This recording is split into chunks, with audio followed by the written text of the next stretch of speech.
తిరుపతిలో ఎంపీ మిథున్ రెడ్డి మాట్లాడుతున్నారు. లైవ్ చూద్దాం.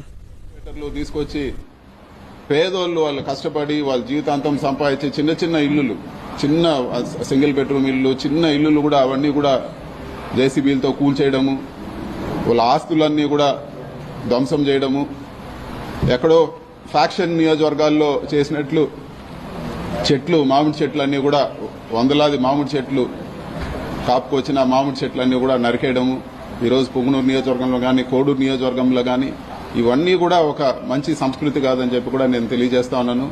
రాజకీయంగా అంటే ఏదైనా రాజకీయాలు ఎలక్షన్లప్పుడు రాజకీయంగా కొట్లాడలే కానీ చిన్న చిన్న వాళ్ళ పైన వచ్చి వాళ్ళ ఆస్తులపైన, ఈరోజు వాళ్ళ కుటుంబ సభ్యుల పైన, వాళ్ళ వెహికల్స్ కానీ, లేకపోతే ఇంకా కూడా దారుణమైన విషయం ఏమంటే పుంగనూరు నియోజకవర్గంలో పేదవాళ్ళు ఆవులు మేపుకొని బతికే వాళ్ళు ఆవులు దొంగతనం చేసి తీసుకెళ్లిపోవడము, కళ్యాణ మండపాలు కూల్చడము, ఈరోజు దారులు ఇవ్వకుండా అడ్డగించడం, ఇన్ని కూడా ఘోరంగా జరుగుతూ ఉన్నాయి. వీటన్నిటిని కూడా ఈరోజు పరామర్శించడానికి పోదామంటే కూడా ఈరోజు పోలీసులపైన ఒత్తిడి తీసుకొచ్చి హౌస్ అరెస్ట్ చేయడం జరిగింది.